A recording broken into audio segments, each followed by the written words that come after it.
Je suis pas vraiment heureux, à vrai dire. Je suis pas heureux. Euh, je ne recherche pas aussi l'amour, comme si peut-être que j'achetais l'amour. Donc je prends comme ça vient. Parce que derrière les caméras, ou bien derrière la personne qu'on voit qui est Annabelle, il y a beaucoup de blessures, il y a beaucoup de chocs et de traumatismes.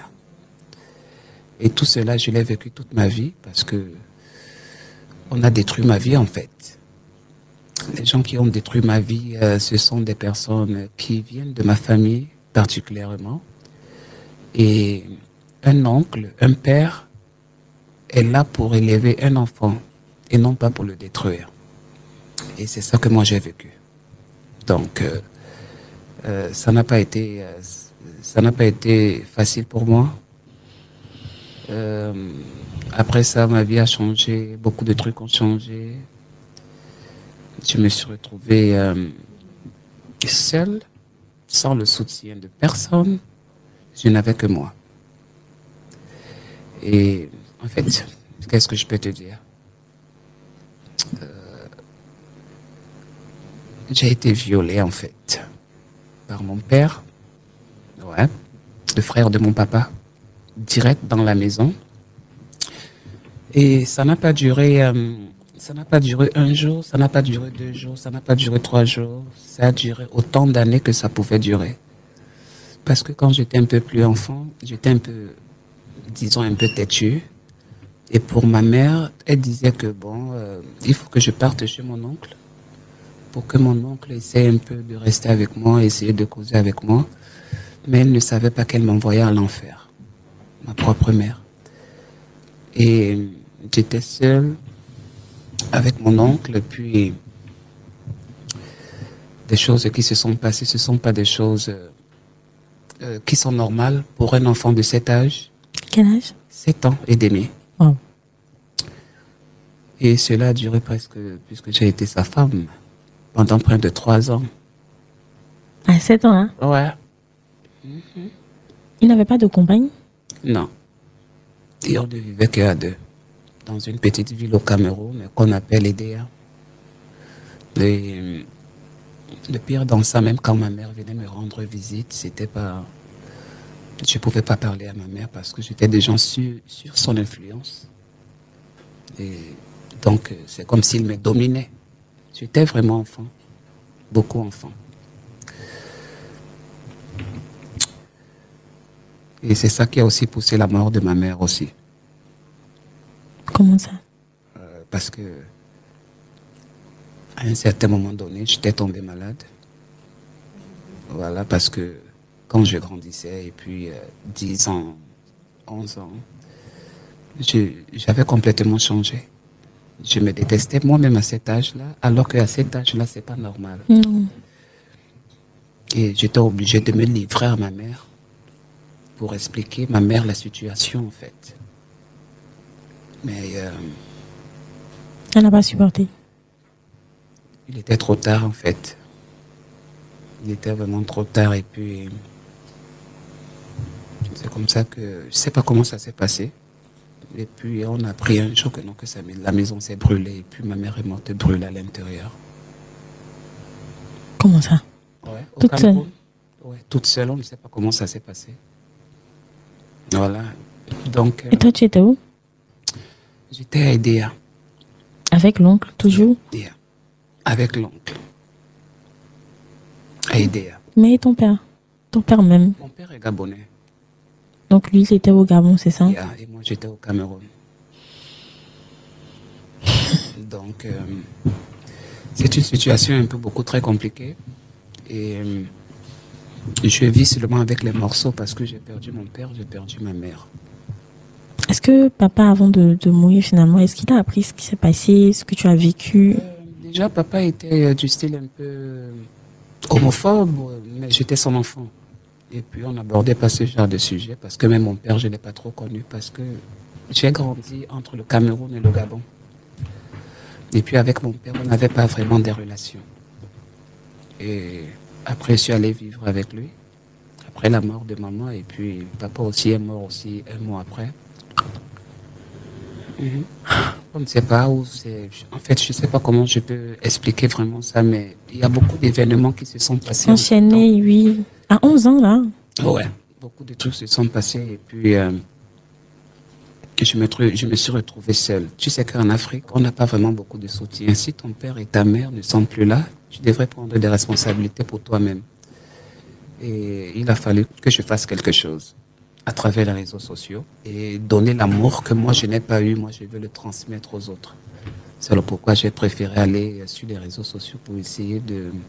C'est une façon pour moi d'oublier tout, de communiquer avec les autres et puis pour que quelqu'un ne puisse plus vivre une chose pareille et de donner un conseil à toutes les familles qui disent toujours que voilà, je vais donner mon enfant à ma tante, à la sœur de mon frère, mais on ne sait pas réellement ce que ces enfants-là peuvent. Si.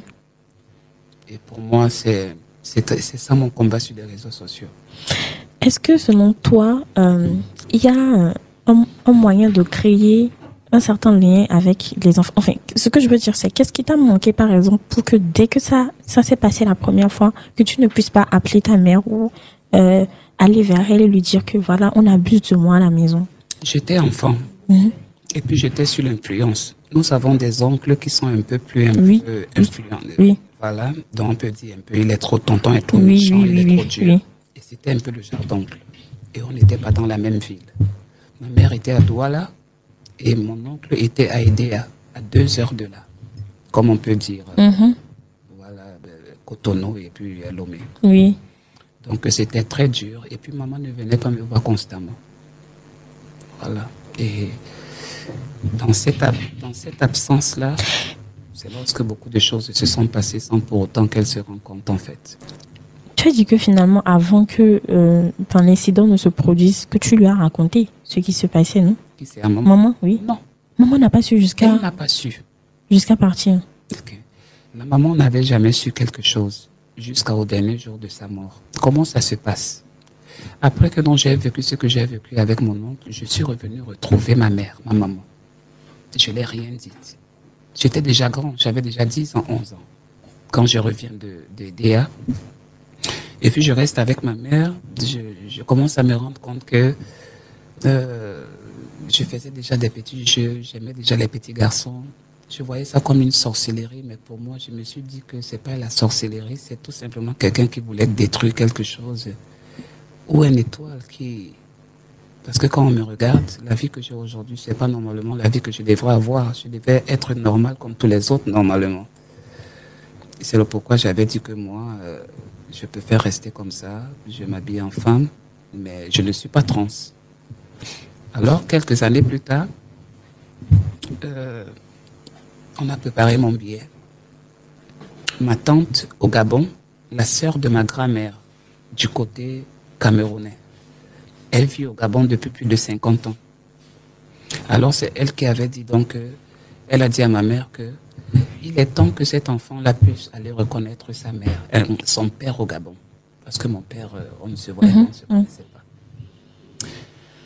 C'est comme ça qu'on a payé le billet. Je suis allé au Gabon. Je suis la sœur de ma grand-mère. En restant là-bas, ils m'ont torturé. Ils m'ont demandé de laisser l'homosexualité. Tout ça, là, c'est à 11 ans, hein? 11 ans, 12 ans. Oui. Ils m'ont torturé, ils m'ont tapé, je ne partais même pas à l'école. Mais entre-temps, ma mère avait dit que il faut que je parte là-bas pour que je puisse un peu avoir un avenir un peu plus meilleur au Gabon. Ma grand-mère va s'occuper de moi, on va me mettre à l'école. J'ai mes oncles aussi là-bas, mais les autres oncles du côté maternel. Du côté de... Oh, oui. Et puis j'ai vécu l'enfer. Alors comment j'ai fait la rencontre avec mon père? Au Gabon, j'ai mes demi-frères et mes demi-sœurs, avec une marâtre, donc ma belle-mère, avec qui a connu ma mère à l'époque quand ma mère était au Gabon. Alors j'avais des frères dans le quartier, là où ma grand-mère habitait. Alors, un jour, la sœur la femme de mon père passe. Elle me dit que c'est toi l'enfant de David. J'ai dit oui. Tu es arrivé quand? Tu es venu quand du Cameroun? Tu avais déjà ton père? Après, je l'ai glissé un papier. Je ne vais pas bien. Dis à papa que je ne vais pas bien, je veux rentrer. Je veux être avec lui. Je ne mangeais pas. 7 garçons m'attachaient avec des chaînes et on me tapait. Parce que moi je sortais, j'étais vraiment têtu. Je sortais pour aller me balader parce que je me voyais comme si j'étais en prison. Et quand je rentrais, tout le monde m'attachait et on me tape. Leur propre neveu. Et ce que j'ai vécu, en fait, je suis un survivant, en fait.